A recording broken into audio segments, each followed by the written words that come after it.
안녕하세요. 잡시광입니다. 이탈리아 제노바에서 열린 나폴리와 삼프도리아와의 세리에A 경기에서 나폴리는 2대0으로 승리하며 2위 유벤투스와의 간격을 7점 차로 벌렸습니다. 이날 나폴리의 수비는 김민재와 마리오 후이, 주앙 제주스, 지오바니 디 로렌조가 자리했고 김민재는 전반전 내내 상대 공격진을 꽁꽁 묶었습니다. 후방에서 들어오는 삼프도리아의 로빙 패스는 김민재의 몸과 머리에 막혀 도무지 골문 앞까지 올 수 없었습니다. 김민재의 피지컬은 여전히 빛났습니다. 김민재는 삼프도리아 선수와 부딪히거나 뒤에서 상대팀 선수가 쾅 들이받는데도 미동이 없었습니다. 넘어져야 정상인데 넘어지지 않는 모습을 보면서 상대 선수조차 어이가 없다는 리액션을 보일 정도입니다. 보시는 것처럼 이날도 김민재는 땅볼이면 땅볼, 공중볼이면 공중볼, 상대 공격진에게 단 하나의 틈도 보이지 않았습니다. 영리하게 전진하며 상대 패스를 미리 차단했고 몸싸움에서도 전혀 밀리지 않았습니다. 특히 이번 경기에서도 김민재는 엄청난 스피드를 선보였습니다. 웬만한 스피드로 김민재를 뚫기에는 역부족이었습니다. 가장 인상적이었던 건 바로 이 장면이었습니다. 상대팀 선수가 김민재를 뒤에서 강하게 들이받았습니다. 거의 반칙으로 볼 수 있는 플레이였는데요. 저 정도로 들이받으면 웬만한 선수 같았으면 넘어질 만도 한데 이걸 또 버텨내는 김민재의 모습에 상대 선수조차 순간적으로 어이가 없다는 리액션을 보였습니다. 김민재의 힘과 밸런스는 봐도 대단합니다. 이번 경기에서는 특히 롱패스 능력, 전진 패스 능력이 돋보였습니다. 특히 비가 쏟아지는 상황에서도 김민재의 전진 패스는 굉장히 정확했습니다. 오시멘에게 정확히 전달한 패스로 상대 퇴장까지 유도하며 이때부터 경기 흐름이 급격하게 나폴리 쪽으로 기울어지게 됩니다. 이번 삼프도리아전에서의 김민재는 뭐 하나 흠잡을 데가 없었습니다. 수비면 수비, 패스면 패스까지 완벽 그 자체였습니다. 이날 김민재는 전반 45분간 패스 36개를 시도해 35개를 성공시켰는데요. 패스 성공률이 무려 97%에 달했습니다. 특히 롱패스 기록이 인상적이었습니다. 롱패스 7개를 시도해 6개가 정확히 연결된 겁니다. 지상 경합 2회 시도 모두 성공, 태클 1회, 인터셉트 1회, 클리어런스 2회, 결과적으로 통계 매체 소파스코어로부터 평점 7.0을 받았습니다. 그런데 이 대단한 기록이 불과 전반에 45분만 뛰면서 이룬 것입니다. 다시 말하면 45분만 뛰어도 엄청난 존재감을 발휘한다는 이야기입니다. 나폴리의 스팔레티 감독은 하프타임에 김민재를 빼고 아미르 라흐마니를 교체 투입했고 곧이어 흐비차 크라바치엘리아, 잠보 앙귀사, 마테오 폴리타노가 교체 아웃됐습니다.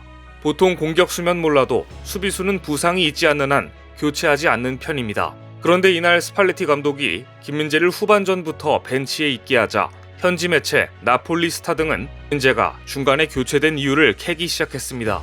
이탈리아 언론들이 관심을 가질 수밖에 없었던 이유는 스팔레티 감독이 지금까지 김민재를 중도에 뺀 적이 한 번도 없었기 때문입니다. 경기가 끝난 뒤 이탈리아 시아모 일 나폴리, 나폴리 피우, 판타마스터 등 많은 매체들이 김민재를 교체한 이유에 대해 관심을 보이자 감독은 직접 나서서 해명까지 해야 했습니다. 김민재가 전반전 경기 중 근육 경직을 느끼자 예방 차원에서 45분만 소화한 뒤 김민재를 쉬게 했다. 이날 스팔레티 감독은 언론과의 인터뷰에서 이렇게 말했습니다. 우린 김민재를 몇 달 동안 잃는 위험을 감수하고 싶지 않았다. 김민재는 경기 템포를 되찾기 위한 시간이 필요했고 의료진의 지시를 따랐다. 지금 김민재가 팀 내에서 어떤 위치를 차지하고 있는지 감독과 선수단이 그가 다칠까봐 애지중지하는 마음이 이 말 속에 충분히 담겨 있다고 봅니다. 이제 김민재 없이는 도저히 수비가 제대로 되지 않는다는 것을 감독도 실감한 듯합니다. 그동안 김민재는 6라운드 경기를 제외하고 세리에A 15경기와 UEFA 챔피언스 리그 6경기에 모두 선발 출전해 풀타임을 소화했습니다. 이렇게 쉬지 않고 팀을 위해 뛰다 보니 카타르 월드컵에서 그 후유증이 나타났고 종아리 근육의 불편은 월드컵 내내 김민재를 괴롭혔습니다. 이 과정에서 한국 대표팀의 벤투전 감독은 시즌 내내 거의 쉬지 않고 풀타임 출전시킨 나폴리에 대해 분통을 터뜨리기도 했는데요. 정글 같은 유럽 리그에서 모든 프로 선수들이 출전 기회를 한 번이라도 더 달라고 아우성이지만 김민재는 풀타임 출전을 너무 시켜서 안쓰러울 정도입니다. 그런데 이날 이탈리아 매체들은 스팔레티 감독이 김민재를 교체한 이유를 두고 조금 다른 해석을 내놓았습니다. 사실 김민재는 지금까지 항상 강행군을 해왔는데 이번에만 유독 교체를 통해 휴식을 부여했기 때문입니다. 이처럼 이례적인 상황을 두고 이탈리아 언론들은 오는 14일 세리에A에서 나폴리와 순위 경쟁을 벌이고 있는 유벤투스와의 일전이 기다리고 있기 때문에 김민재를 특별히 아낀 것이라고 분석했습니다. 1위 나폴리는 2위 유벤투스와의 경기차를 더 벌려야 하기 때문입니다.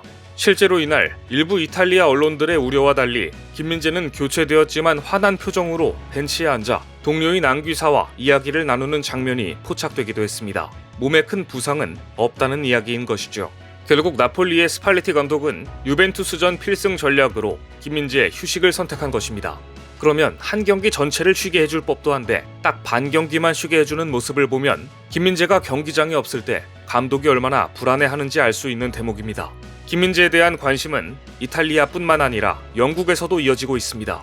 리버풀 최강의 수비수 반다이크가 부상으로 공백이 길어지고 있고 드디어 리버풀이 김민재에 대해 진지하게 영입 의사를 갖고 있다는 보도가 나왔습니다. 스포츠 매체 90미닛은 이렇게 보도했습니다. 리버풀은 치열한 순위 싸움을 벌이고 있다. 챔스에 나가기 위해서는 4위 안에 들어야 하는데 맨유와의 격차가 꽤 벌어져 있다. 치열한 후반기를 보내야 한다. 그런데 하필 핵심 전력 반다이크가 부상을 당했고 반다이크의 공백이 장기화될 경우 더욱 힘든 순위 경쟁을 벌여야 한다.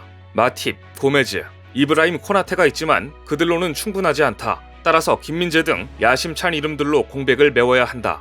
위르겐 클롭 감독은 구단이 영입을 시도하길 바랄 것이다. 반다이크는 지난 3일에 펼쳐진 브렌트포드와의 프리미어리그 19라운드에 선발 출전했는데 햄스트링 부상으로 전반전이 끝나고 교체된 바 있습니다. 그런데 반다이크의 햄스트링 부상 정도는 생각보다 심각하다는 후문입니다. 따라서 장기 이탈로 이어질 수 있다는 소식이 전해졌고 또다시 이적 시장에 김민재의 이름이 등장한 겁니다. 현재 리버풀의 김민재에 대한 관심은 진심인 것으로 보입니다. 실제로 여러 영입 계획까지 수정하며 김민재를 노리고 있기 때문입니다. 애초에 리버풀은 김민재를 다가오는 여름에 영입할 생각이었습니다. 오는 7월부터는 2주간 김민재가 5천만 유로에 이적할 수 있는 바이아웃 조항까지 발동해 이적료 부담도 줄일 수 있기 때문입니다. 하지만 리버풀은 재정 부담을 떠안더라도 하루빨리 김민재를 영입할 움직임을 보이고 있습니다.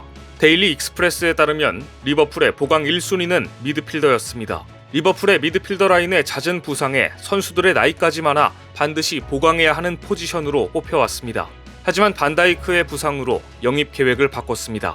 김민재를 영입해 급한 불부터 끄겠다는 생각을 하게 된 것입니다.